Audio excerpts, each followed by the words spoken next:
Hello बच्चों, welcome to online digital classes of Vision Point for NIS students. बच्चों, मैं आपका केमिस्ट्री का इंस्ट्रक्टर आदित्य कुमार आप लोगों को सेकेंडरी का क्या पढ़ा रहा था बच्चों? मैं केमिस्ट्री, याद है? भूल गए दो तीन लेक्चर में? क्यों? अरे ये रहा, सेकेंड मॉड्यूल चल रहा था बच्चों। आपका सेकेंड मॉड्यूल था क्या? आपका मैटर इन आवर सराउंडिंग, है ना? मैटर इन आवर सराउंडिंग हम लोग सेकेंड मॉड्यूल पढ़ रहे थे बच्चों। हमारा जो चैप्टर है साइंस का सेकेंड चैप्टर, साइंस का सेकेंड चैप्टर था हमारा। साइंस का सेकेंड चैप्टर नाम क्या है इसका? Matter in our surrounding. Module भी सेकेंड है, चैप्टर भी सेकेंड है। ठीक, चलो स्टार्ट करते हैं। हमें आज पढ़ना क्या है? लेक्चर नंबर 5 बच्चों। इसके पहले हम 4 लेक्चर पढ़ चुके हैं, 4 लेक्चर पढ़ चुके हैं। हम ये भी पढ़ चुके हैं मैटर क्या होता है, ठीक, मैटर की प्रॉपर्टीज क्या होती हैं, मैटर की फिजिकल स्टेट्स क्या होती हैं, तीनों physical state, solid, liquid, gas, है ना? सॉलिड फिजिकल स्टेट क्या होती है, लिक्विड फिजिकल स्टेट क्या होती है, गैसियस फिजिकल स्टेट क्या होती है। फिर हमने देखा कि इन तीनों की प्रॉपर्टीज क्या होती है। हमने ये भी देखा कि इंटरमॉलिक्यूलर फोर्स क्या होता है और इंटरमॉलिक्यूलर फोर्स किसी मैटर की फिजिकल स्टेट को कैसे डिफाइन करता है। इतनी चीजें हमने बच्चों पढ़ी हैं। आज हमें क्या पढ़ना है? आज हमें क्या पढ़ना है? हमें ये पढ़ना है कि जो टेम्परेचर होता है, टेम्परेचर का यूज करके हम किसी मैटर की फिजिकल स्टेट कैसे चेंज कर सकते हैं, या यूं कह दूं कि टेम्परेचर के कारण किसी मैटर की फिजिकल स्टेट पर क्या प्रभाव पड़ता है, क्या इफेक्ट पड़ता है। चलो उसको पढ़ना है हमको, है ना? तो मैंने कहा यहां देखो 3 पॉइंट्स बनाए हुए हैं। जब भी आप क्या करोगे, हीट करोगे या फिर कूल करोगे, गर्म करोगे या ठंडा कर दोगे, तो मैटर की जो फिजिकल स्टेट है वो चेंज हो जाएगी। मैटर की फिजिकल स्टेट चेंज हो जाएगी। देखो कैसे? मैंने कहा solid is heated, the solid turns in liquid. जब भी आप सॉलिड को गर्म करोगे, मान लिया बच्चों ये हमारा आइस है, आइस को जब भी हीट मिलती है, देखो आइस है, आइस मतलब सॉलिड, आइस को जब भी आप गर्म करोगे, हीट करोगे, तो क्या बन जाएगा बच्चों? वाटर बन जाएगा। क्या बन जाएगा? वाटर। और वाटर की फिजिकल स्टेट क्या होती है बच्चों? लिक्विड। क्या होती है? लिक्विड। और जब भी लिक्विड को कूल करोगे, ठंडा कर दोगे, तो कैसा हो जाएगा? आइस हो जाएगा। चलो इस बारे में पढ़ लेते हैं। मैंने कहा एक बीकर रखा था मैंने, ठीक,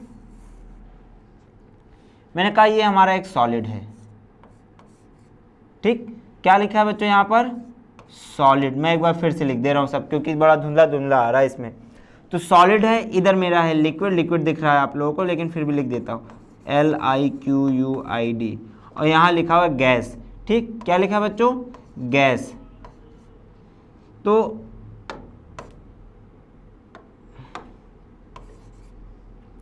मैंने कहा जब हम सॉलिड को क्या करते हैं? गर्म करते हैं, तो सॉलिड करता क्या बच्चों? मेल्ट कर जाता है। देखो मैंने यहाँ लिखा है, फिर से लिखे दे रहा हूँ। सॉलिड का लिक्विड में बदलना क्या कहा जाता है बच्चों? मेल्टिंग, ठीक। मैंने कहा when solid is heated it turns into liquid. और जब भी लिक्विड को गर्म किया जाता है तो लिक्विड टर्न्स इनटू गैस। देखो ये लिक्विड है, लिक्विड को आपने गर्म किया तो लिक्विड बन गया गैस। और फिर मैंने कहा sometimes when solid is heated it turns into gas directly. सिर्फ कुछ ऐसे सब्सटेंसेस होते हैं जिनको गर्म करने पर वो लिक्विड ना बनने के बजाय डायरेक्ट गैस बन जाते हैं, तो ऐसे सब्सटेंसेस को आप सब्लिमेट्स कहते हैं। क्या कहते हैं बच्चों? सब्लिमेट्स कहते हैं। चलो इसी बारे में हमको पढ़ना है, हम पढ़ लेते हैं क्या होता है। मैंने कहा the process of conversion of solid into liquid is called melting.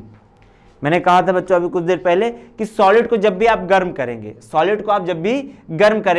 Solid क्या होगा? मेल्ट कर जाएगा। सॉलिड क्या होगा बच्चों? मेल्ट कर जाएगा, लिक्विफाई हो जाएगा। तो जो प्रोसेस होती है देखो ये आपका है आइस, है ना? ये देखो बच्चों मैंने बनाई है आइस, और इस आइस को जैसे जैसे गर्म किया जा रहा है, क्या हो रहा है? देखो मेल्ट कर रहा है। ये वाटर, देखो ये वाटर है, जैसे इसको हीट मिल रही है ये क्या हो रहा है बच्चों? मेल्ट कर रहा है। ये आइस था, आइस हमारा क्या कर रहा है बच्चों? मेल्ट कर रहा है। क्यों मेल्ट कर रहा है? जब ये हीट गेन कर रहा है, जब जैसे इसको हीट मिलेगी ये क्या होगा, ठंडा हो जाएगा, सॉरी हीट मिलेगी, क्या होगा, गर्म हो जाएगा, गर्म होने के बाद क्या होगा, इसका जो सॉलिड स्टेट में था आइस, वो मेल्ट होकर के किस में हो जाएगा, वाटर। तो मैंने कहा देखो ये आइस है और ये है वाटर, ठीक। आइस को मिली हीट, आइस को मिली हीट, यानी कि हमने आइस का टेम्परेचर क्या किया बच्चों, आइस का टेम्परेचर बढ़ा दिया। तो टेम्परेचर बढ़ाने पर क्या होता है, सॉलिड लिक्विफाई हो जाता है, और इस प्रोसेस को हम क्या कहते हैं, मेल्टिंग कहते हैं बच्चों। प्रोसेस को क्या कहते हैं, मेल्टिंग कहते हैं। The process of conversion of liquid into solid is called freezing या फिर सॉलिडिफिकेशन। देखो ये हमारे पास वाटर था, ये ग्लास लिया मैंने, इस ग्लास में हमारा वाटर भरा हुआ है ना, मैंने इसको ठंडा कर दिया, क्या किया बच्चों, ठंडा कर दिया, कूल किया।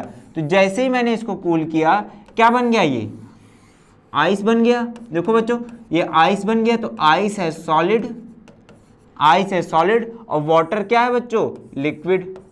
वाटर है लिक्विड और आइस है आपका सॉलिड। तो आपने कहा ठंडा करने पर, लिक्विड को ठंडा करने पर ऑन कूलिंग क्या हो जाता है, आइस बन जाता है, यानी सॉलिड बन जाता है। इस प्रोसेस को आप क्या कहते हो बच्चों, फ्रीजिंग कहते हो। क्या कहते हो, फ्रीजिंग। और सिमिलरली आइस से लिक्विड बनने की जो प्रोसेस है, या यूं कह दो कि सॉलिड से लिक्विड बनने की जो प्रोसेस है, उसको आप क्या कहते हो बच्चों, मेल्टिंग, है ना। क्या कहते हो, मेल्टिंग।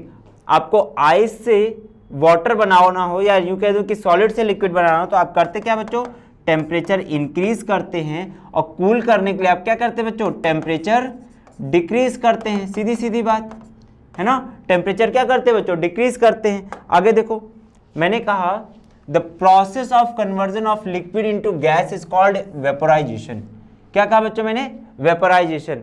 तो यहां मैंने कहा देखो, ये गैस जलाई और गैस में रख दिया मैंने, ये बर्तन, इस बर्तन में रखा हुआ देखो बच्चों वाटर, और जैसे मैंने गर्म किया, देखो ये बबल्स दिख रहे हैं क्या आपको, वाटर में बबल्स दिख रहे हैं, बुलबुले दिख रहे हैं, है ना। तो इन्हीं बबल्स को मैंने कहा, जो अंदर लिक्विड था वो गैसेस स्टेट में चेंज हो गया, और बबल्स के फॉर्म में क्या होगा बच्चों, बाहर आ जाएगा। तो यही हमने कहा कि जब हमने हीट प्रोवाइड की, हमने क्या प्रोवाइड की बच्चों, हीट, हमने प्रोवाइड की हीट, और ये हीट किसमें, इस लिक्विड को किसमें चेंज कर रही है बच्चों, लिक्विड को चेंज कर रही है, लिक्विड को चेंज कर रही है किसमें बच्चों, गैस में।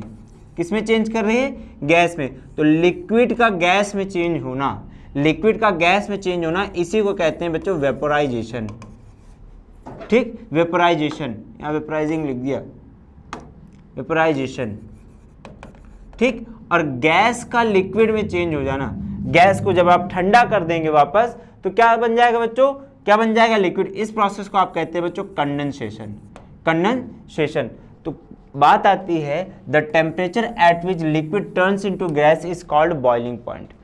जिस टेम्परेचर पर आपका लिक्विड गैसेस स्टेट में चेंज हो जाता है, लिक्विड गैसेस स्टेट में चेंज हो जाता है, उसको आप क्या कहते हैं बच्चों, बॉइलिंग पॉइंट कहते हैं। और जब जिस टेम्परेचर पर आपका मेल्ट कर जाता है, उसको आप क्या कहते हैं, मेल्टिंग पॉइंट। और जिस टेम्परेचर पर फ्रीज कर जाता है, उसको फ्रीजिंग पॉइंट, है ना।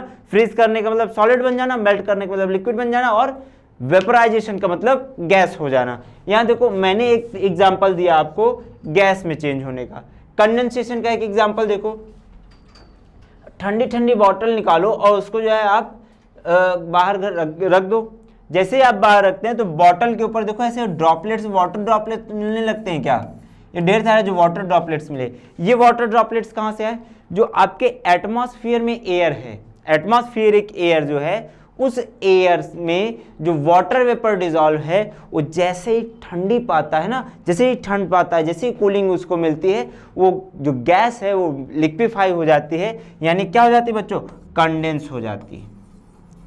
ठीक, क्या हो जाती है बच्चों, कंडेंस हो जाती है। तो इस प्रोसेस को आप क्या कहते हो, कंडेंसेशन कहते हो। ठीक, क्या कहते हो, कंडेंसेशन कहते हो। और जिस प्रोसेस में वाटर वेपराइज होने लगता है उसको आप क्या कहते हो, वेपराइजेशन कहते हो। बात समझ में आ रही है बच्चों? चलो आगे पढ़ लेते थोड़ा। मैंने कहा the conversion of solid into gas directly is called sublimation. अगर आपने किसी सॉलिड को लिया, क्या कहा बच्चों मैंने, किसी सॉलिड को लिया और सॉलिड को गर्म किया, तो जैसे ही आपने हीट किया, जैसे बच्चों आपने हीट किया, सॉलिड को होना क्या चाहिए, लिक्विड। नियम तो यही कहता है लिक्विड हो जाना चाहिए, लेकिन कभी कभी ऐसा होता है लिक्विड ना बन के डायरेक्ट चेंज हो जाता है किसमें, गैस में। तो ऐसी प्रोसेस जिसमें सॉलिड को गर्म करने पर सॉलिड डायरेक्टली गैस में चेंज हो जाता है, उस प्रोसेस को आप क्या कहते हैं बच्चों, सब्लिमेशन कहते हैं। क्या कहते हैं, सब्लिमेशन कहते हैं। और इसी का उल्टा अगर मैं कह दूं कि ऐसी प्रोसेस जिसमें गैस को ठंडा करने पर, गैस को कूल करने पर क्या बनना चाहिए बच्चों, लिक्विड। क्या बनना चाहिए, लिक्विड। लेकिन लिक्विड बनने के बजाय डायरेक्ट क्या बन जाए बच्चों, सॉलिड बन जाए। तो ऐसी प्रोसेस को आप क्या कहते हैं बच्चों, डिपोजिशन कहते हैं। क्या कहते हैं, डिपोजिशन। ठीक, तो इस तरह से हमने देखा सब्लिमेशन क्या होता है और डिपोजिशन क्या होता है। हमने यहाँ एक नोट लिखा हुआ है, मैंने कहा the substance which convert into gaseous state directly from solid state on heating are called sublimates. ये बच्चों एक इंपॉर्टेंट क्वेश्चन मिला आपको कि सब्लिमेट्स क्या होते हैं और सब्लिमेशन क्या होता है, ये दोनों। ठीक, तो ऐसे सब्सटेंसेस जिन्हें गर्म करने पर वो मेल्ट होने के बजाय वेपोराइज हो जाते हैं, उनको आप क्या कहते हो, सब्लिमेट्स कहते हो। और इस प्रोसेस को आप क्या कहते हो बच्चों, सब्लिमेशन कहते हो। इस प्रोसेस को क्या कहते हो, सब्लिमेशन कहते हो। तो ऐसे एग्जांपल्स में अगर आपको देखना हो तो कपूर जलाया होगा आपने पूजा पाठ करते समय, है ना, नहीं जलाया होगा तो घर में देखा होगा। तो जब कपूर जलाया जाता है तो कपूर मेल्ट नहीं करता, कपूर डायरेक्टली वेपोराइज हो जाता, कुछ नहीं बचता नीचे। तो कपूर यानी कि कैम्फर। और बच्चों एक और चीज होती है अमोनियम क्लोराइड। अमोनियम क्लोराइड का फॉर्मूला जो होता है वो देख लो, NH4Cl। ठीक, नाइट्रोजन, हाइड्रोजन, क्लोरीन, 3 एलिमेंट हैं और टोटल एटम कितने, 4 1 5 1 6 एटम्स हैं और 3 एलिमेंट्स हैं। एटम एंड एलिमेंट्स अभी इसी चैप्टर में आगे पढ़ाता हूं। ठीक, तो NH4Cl, इसको आप हीट करोगे, ये सॉलिड स्टेट में आपने लिया और इसको अगर आपने हीट किया तो ये NH4Cl गैसियस स्टेट में चेंज हो जाएगा, लेकिन लिक्विफाई नहीं होगा। तो ये भी आपका क्या है बच्चों, ये भी क्या है, एक सब्लिमेट है। क्या है बच्चों, सब्लिमेट है। तो मैंने कहा the process of conversion of gas directly into solid is called deposition. ये मैंने लिखा है, ये मैंने बताया अभी, है ना। चलो आगे पढ़ लेते हैं, आगे की बात आती है। अच्छा, एक्सपेरिमेंट हमको देखना है कि सब्लिमेशन ऑफ अमोनियम क्लोराइड कैसे होता है। तो मैंने कहा मैंने एक फ्लास्क लिया और फ्लास्क को उल्टा करके रख दिया। फ्लास्क समझते हो बच्चों, फ्लास्क ऐसा होता है,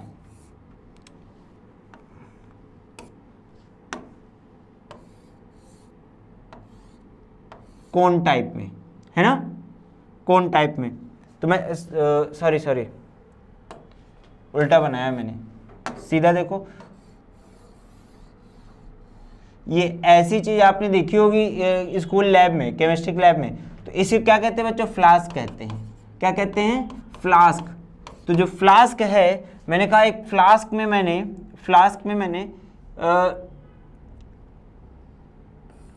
नीचे एक रखा हुआ मैंने चाइना डिश मतलब जो चाइनीज प्लेट्स नहीं आती, उस चाइनीज प्लेट में मैंने क्या किया है, अमोनियम क्लोराइड रख दिया। ये देखो मैंने लिखा अमोनियम क्लोराइड। क्या लिखा बच्चों, अमोनियम क्लोराइड। इस अमोनियम क्लोराइड को मैंने नीचे एक बर्नर रखा, बर्नर से गर्म करना स्टार्ट कर दिया। जब मैंने बर्नर से गर्म करना स्टार्ट किया तो ये क्या होगा, वेपोराइज होना स्टार्ट होगा। जब वेपोराइज होना स्टार्ट हुआ तो मैंने इसके ऊपर एक इन्वर्टेड ग्लास फनल लगा दी और ऊपर रख दिया कॉटन प्लग यानी कि रुई, इसमें रुई। ठीक, सीधा समझो, रुई से इसको मैंने बंद कर दिया। जब मैंने रुई से बंद कर दिया तो होगा क्या बच्चों, होगा ये कि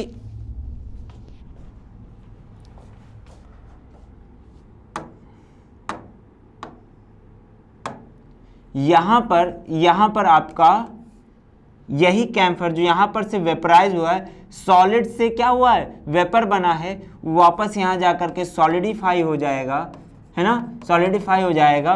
तो इस प्रोसेस को देखो, यहाँ पर हो रहा है डिपोजिशन, यहाँ हो रहा है बच्चों डिपोजिशन, और यहाँ हो रहा है आपका, यहाँ हो रहा है बच्चों आपका सब्लिमेशन। क्या हो रहा है, सब्लिमेशन।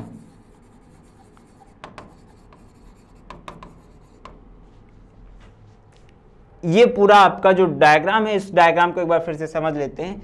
एक फ्लास्क लिया था, फ्लास्क में हमने क्या रखा, वो अमोनियम क्लोराइड, जिसका फॉर्मूला मैंने आपको अभी क्या बताया, अमोनियम क्लोराइड का NH4Cl, ठीक, NH4Cl रखा। नीचे हमने एक चाइना डिश रखी हुई है, चाइना डिश के नीचे मैंने क्या रखा है, एक स्टैंड रखा है, और स्टैंड में चाइना डिश इस बराबरी से आ जाए उसके लिए मैंने यहाँ पर क्या रखा है, वायर गेज रखा है बच्चों, ठीक। ये स्टैंड है उसका, ट्राइपॉड है ना, और ये हमारा है बर्नर, ठीक। यहाँ देखो हीट आ रही ना, फ्लेम दिखाई दे रही, ये क्या है बच्चों, बर्नर है हमारा। मैं बगल में फिर से लिख दे रहा हूँ,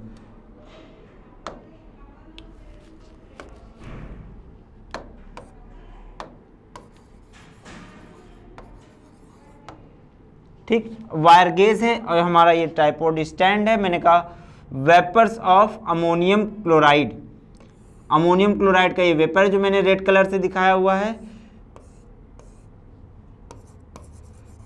वेपर ऑफ NH4Cl, ठीक।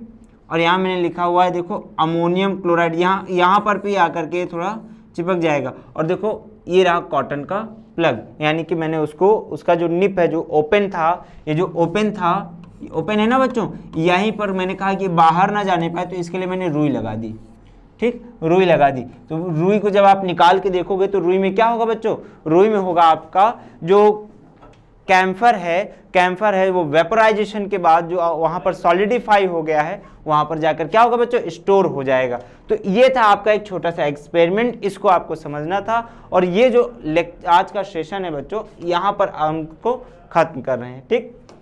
आपको इस चैप्टर से रिलेटेड अभी तक हमने जो पढ़ाया, उससे जो भी क्वेरी हो वो आप हमको इस नंबर पर कॉल करके पूछ सकते हैं, या फिर हमारी इस वेबसाइट पर जाकर के हमसे कांटेक्ट कर सकते हैं।